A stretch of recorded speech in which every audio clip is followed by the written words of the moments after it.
Hey there, this is Ryan Dara here with RDM Manufacturing. Oh, RD, it's me, Ryan Dara, and the M is for the manufacturing. So, yeah, RDM Manufacturing doesn't make sense. It's RD Manufacturing, if anything. Anyways, let's get to the update. So I'm sure you're all starting to figure out what I got going on here.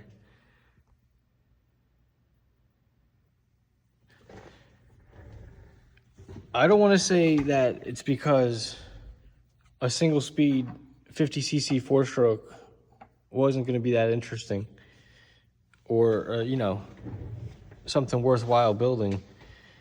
But there is something, I guess, a little bit odd about going from, like engines making as much as 20, 30 horsepower, but at least, 5 to 8 horsepower tuned right, down to something making tuned about 3 horsepower, which is this guy here. Factory is about 2. It does rev pretty high and make most of its power pretty much everywhere, but nonetheless, that's not that much power. Personally, I think it would still be great as is, and we'll get to that. Then I had another idea. Well, this is where it originally started, where we were making it a V-twin, and that could still happen with a very simple 2-speed transmission. Everything very simple, easy to repair. That one, I think it would have been great. Still probably will happen, but it was pretty expensive. Like kind of niche. Another problem with these engines with the 2-speed is then you can get into these like kind of off-the-shelf life in it, like 140cc, 125cc. They're kind of heavy, but basically I'm reinventing the wheel, something that already exists. And then we come to this.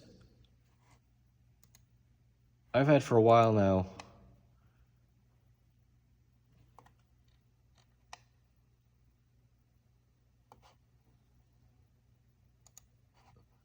But it has all the right dimensions. A little electric motor thing for bikes would take the original motor mounts and all. So I had the drawings on this, and I always wanted to do something with this and go ahead with it. This is the motor core that would fit inside it. It's all part of this. They call it a BBSHD mid-drive engine. This goes on this side. That started looking familiar for some people. The pedals would go here. It has this pretty heavy steel gear here. So it has primary reduction. That's the primary, it's the motor. That's the first reduction. And then it has a secondary reduction. And that pedals the chainring, which you pedal on. It has this one-way mechanism here. It's actually, and then it goes to the pedals. And you can shift if you have a derailleur, but it turns out when you put a better controller on here, the controller goes here. This is the controller housing, and we run it empty. You start breaking the cassette, and you want to actually go to single speed with the heavy duty chain. But you can get about 6 to maybe 8 horsepower out of one of these. Factory is about 1 or just under 1. Yeah, but they have a lot of low end torque, and tuned up, they'll get you going 45, 50 miles an hour. So that, and this gear is cool. They sell these gears. We should not try to turn that. It's just balancing there. We're kind of jumping all over, but basically, okay. Before we get into like the nitty gritty and all, long story short, this idea works. I mean, I started combining the 2 drawings, and this is just like everything needs to be redrawn, but this would be a great fat bike setup.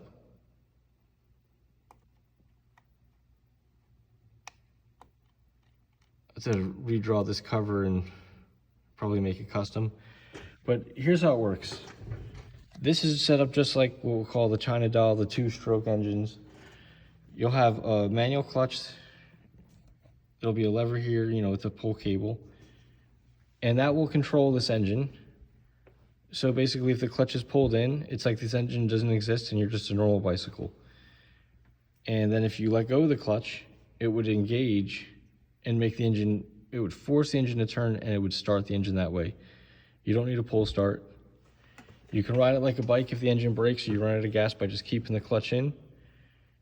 And you let go and it's, you know, a manual clutch. You can stop at stoplights that way. Now the electric, this BBSHD, the way it works is there's a little freewheel. That's what I was trying to turn in here, but this is a one-way bearing inside here.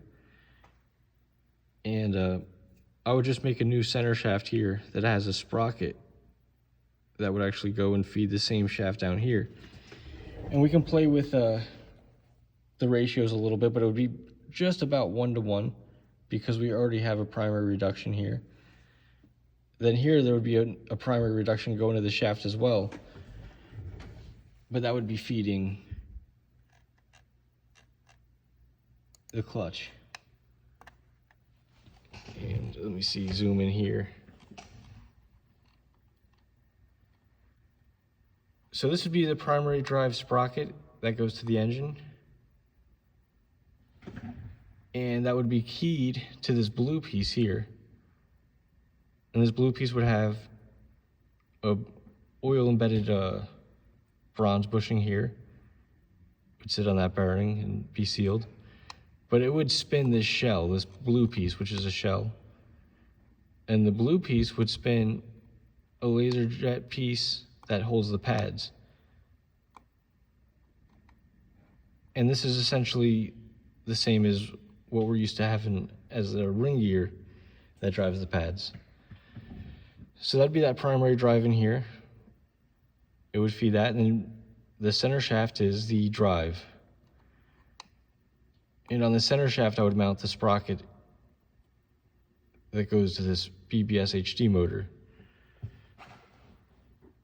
So everything would go out and we'd have the same familiar China doll drive sprocket. So it's a pretty simple system. It's not going to be too expensive. This is going to be one of these off-the-shelf GX50 engines. There'll be very minimal modification. Basically just trim the bottom, and I'm probably going to be able to get these engines in short order delivered from China with the modification. It's late. I'm not going to get too deep into the details, but this is happening. This is the new plan now. It's going to be a hybrid. The first, I don't know. I don't care about it being the first. I doubt it is, honestly. But it's going to be my first hybrid motorized bicycle engine. The reason we're choosing this motor is because, okay, now we can get into these links and all. And that's like a reputable website. You can get them for like $140 from China. But that's the motor and the cord. There's the factory controller. Bicycle Motor Works. Batteries are expensive. These are made in the USA. You know, I personally buy his batteries. So yeah, I think I have a shopping cart. I think I'm at like well, I don't know. I have it in a different cart. But anyways, I'm at $554, and that's with the charger and the upgrades and all that. And this is for a battery that's 12 1/4, 3.3 by 3. And you can get different specs. He'll sell you a $1,000 battery if you want one with a huge amount of range. But let me warn you, they get big and heavy if you buy the big expensive one. So this gear here, it's cool. They sell them steel or the nylon, which is quieter. I'm getting tired. I gotta finish up this video. But yeah, the point is all this stuff is available. And then if you want big power, you get one of these. Maybe not this model, but you get a phase runner. You got to get into it, go on the forums, figure out what the deal is. But this is what my brother had running this thing. And there's videos on my YouTube of this running up against the Piaggio, and in the woods they're an equal match unless there's like a long steep hill and the Piaggio just like takes off and gets out of there. But on the tight trails, this actually, the electric motor, I couldn't keep up. I think the videos show that. I mean, I didn't have optimal tires and all, but yeah, I think this actually might be the race winning motor, even though it has only about maybe 2 to 3 horsepower 4-stroke. It has a lot of low-end electric, especially if you get something like this, which is, you know, it gets up there. This plus the battery, you're talking almost 1,000. The motor with the gear, about 210 plus shipping. So that's it. I mean, it's a tough pill to swallow. You're talking 1,200 for the electric in just raw parts. I think my engine case and all that is going to be about the same. So you're talking about a $2,400 motor, but that's a race-winning motor. And now let's talk about the utility. I think this is, I mean, although I'm into it for the racing. Now you can have these big tires on here. It'll still be a pretty tight package. It won't be too awkward. It won't be like those 4-stroke kits that we're currently used to. Now this thing's a gas-sipping engine. It's very repairable and rebuildable. This is the Honda GX50 Weed Eater 4-stroke engine. All the parts on this are dirt cheap. Buy the whole engine for somewhere in the neighborhood of $140. And they're really quick and easy to take apart and work on. But if the engine breaks or you run out of gas, you have electric, and vice versa. Now, if you want to go somewhere where you have to be quiet, be all electric. The gas engine, because it's 4-stroke, you can make it quieter. You can get there's some cheap 50cc moped exhaust out there, and you know, we can have a near silent vehicle with dual power, a lot of power. And then with electric, you don't need as big of a battery because you have gas for the range. This is just a very practical thing. This is modeled up like fake phase runner and all. And you can see how it would fit in a frame. This is a tight frame I actually have drawn up. It's actually that guy right there. But I put fat tires on it. So it'll pretty much fit most bikes that are pretty conventional. That's a small bike. That's a Trek 800. Anyways, yeah, my voice is funny because I'm tired. 140, yeah. Wait. Anyways, what else is going on? The cranks are being made. I've just been getting, like, this is some nasty titanium job I got to do the next few days, and it's been non-stop jobs like this that are like, oh, emergency, this is a tough job, whatever. But in general, the industry is slow. Manufacturing seems to be slower, or people are really, you know, trying to get the best price. And so when I get work that's good like this, I just have to jump on it. It is slow in the crank schedule, but you know, we're moving along. What else I got going on? I'm just finishing up these race car hubs. It's a mess in here. But the cranks, yeah, that was a long process heat treating these, and I still have to temper them. But yeah, there's like about a third of them or a quarter of them.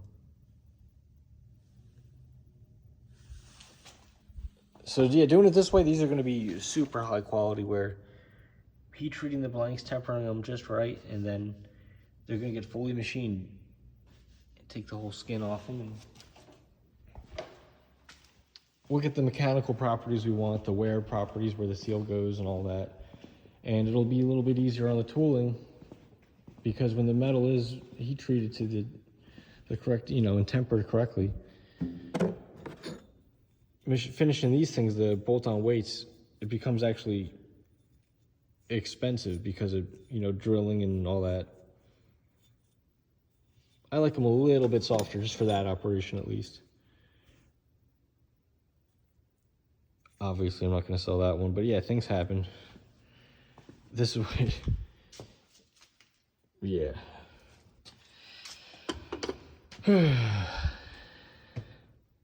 It's been interesting.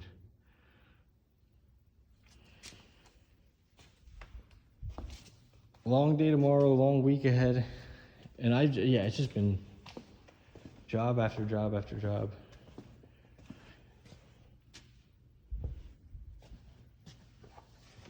But yeah, it's been good. I'm happy that keeping busy.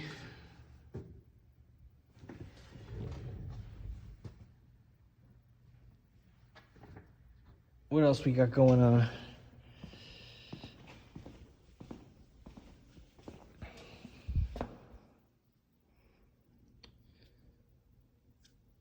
Nothing too interesting. That titanium ruined this bandsaw blade, but I have a bunch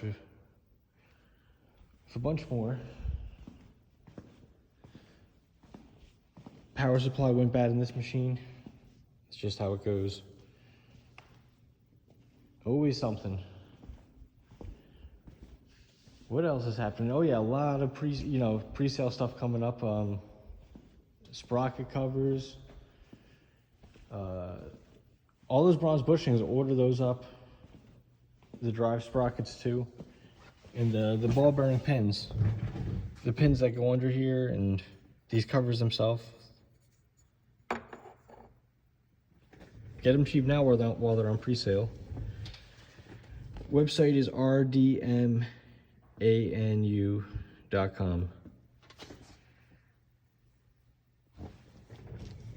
All right, let me guys know what you think about this hybrid engine. Also, everybody, I gotta call this guy, but AMSOIL wants to talk to me about these engines, I guess. I'm almost done. They sent me some of their product. And they said basically call them. You know how it is, guys. I'm not very good at getting back to messages, but I do eventually. But, you know, I treat everybody the same, even good friends or people I want to talk to and all. So I will talk to them. I mean, that was maybe a month or two ago. But the good news is I used pretty much all of their product. And like the stuff they sent me. So far, so good. But everybody where is it? Get this 2-stroke oil from AMSOIL. Test it out. Let me know how it goes.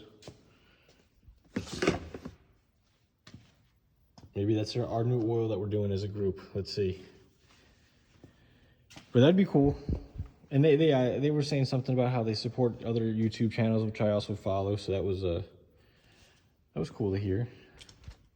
Whether I use them or not, I appreciate them helping out.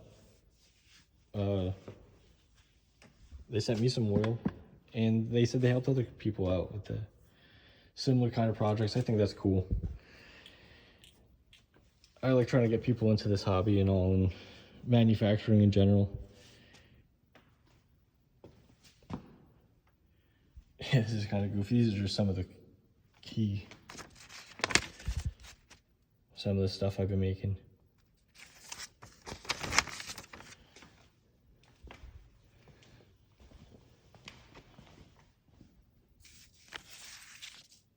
This is some of the things I help me programming.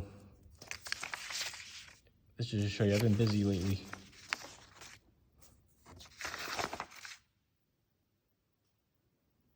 Anyways,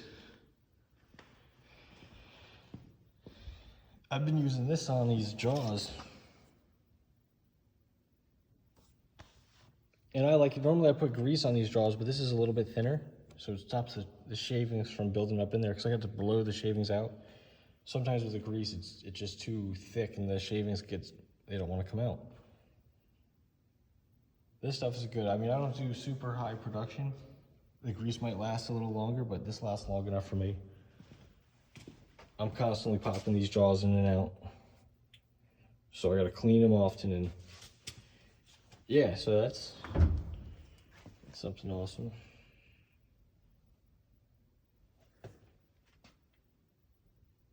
Yeah, I like this machine. Very excited about this stuff though. It's just so much of it.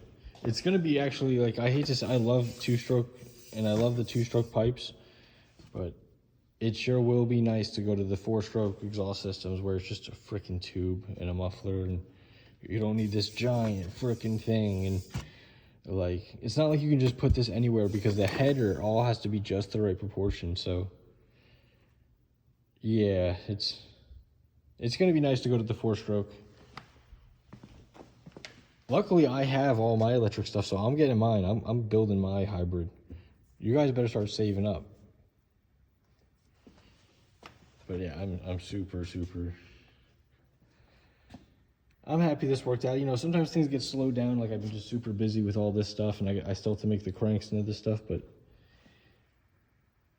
yeah, I'm glad I didn't go jump ahead on this project just yet, and it gave me the time to step back and say, hey, let's put an electric motor on it.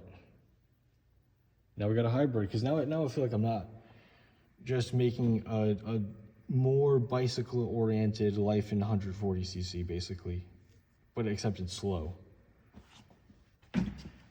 Don't get me wrong, I mean, I think there's a need for that, but I think there's more of a need for a hybrid solution.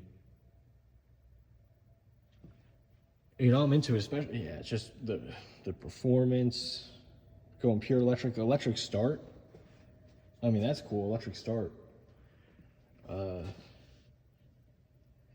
Yeah, when you have this thing tuned up with like a phase runner and all, even with one gear and just like a gear that'll still do like 45 miles an hour, it's kicking dirt in the woods. Like, it can basically do, you know, plenty of low end.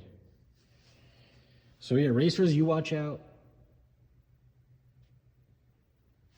And I think it'll just be cool, you know, have the electric. So this thing will gladly let the electric motor just sit there, and this one-way bearing will mean that you don't have to have this primary gear drive running when you're not using the electric motor.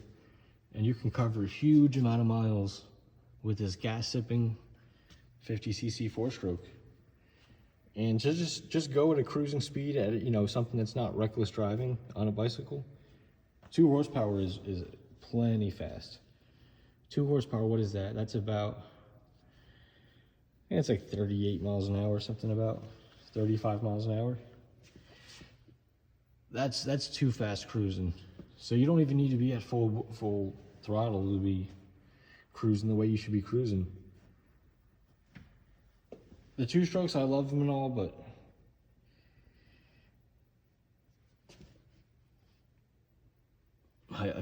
for this hybrid, I think the 4-stroke is the way to go. If somebody wants to try to steer me back to a 2-stroke hybrid, I could entertain it. I mean, then we could have superpower if we have a 15 horsepower 2-stroke and then a 6 horsepower electric. All right, I might consider that, but I'm thinking of this as more of like a utility, like, this is what I want. I want the 4-stroke. I'm thinking out loud, but it's also really late. I need to get home. I know there's a bunch of other things to talk about.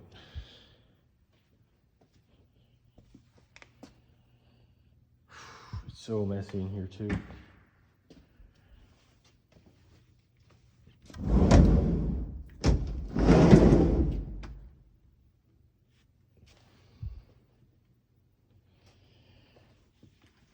Moving along though.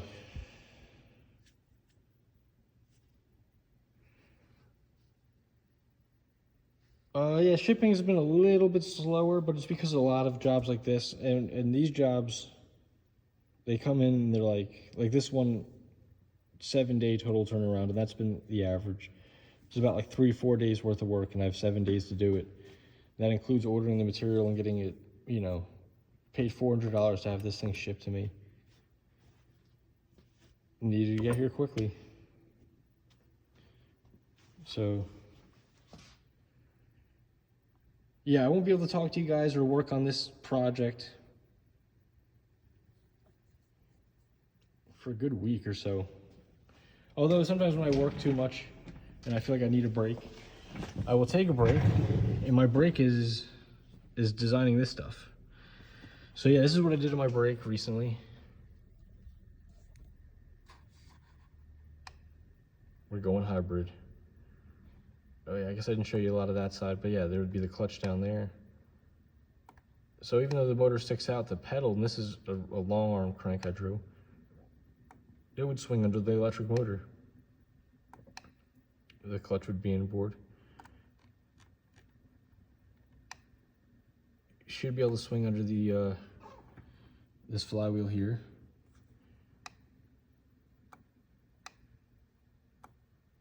And then this here, the position of this is actually controlled by, you know, the width of the chain plus the clearance from the chain to the wheel, and then your typical clearance from the chain to this cover. And normally that's comparable to, you know, you would have to have a sprocket here with a chain that drives on that side, but, you know, it's symmetrical. So typically a fat bike crank will clear this assembly. Like this should be a good to go on a fat bike drive or even moto tires. Or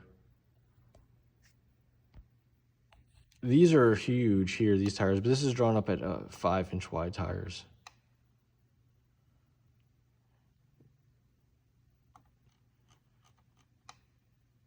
I mean, that's what I want to use it for. I want it to be like a very rugged bike. It's going to be a little heavy because the batteries are heavy. This motor's not super light. I'm sure there's a tighter, more compact, higher performance exotic motor, but these are cheap, mass produced, proven. There's older, different generations, and this is the one that's reliable. It can spin fast because the magnets are like internal there. Other ones have the magnets kind of embedded on the outside. If you spin them too fast, they can actually like rip out of the rotor.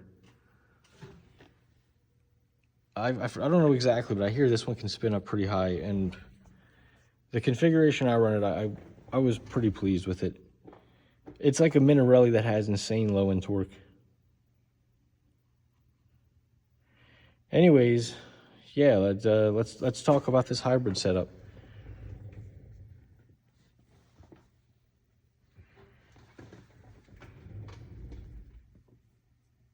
It's going to be interesting.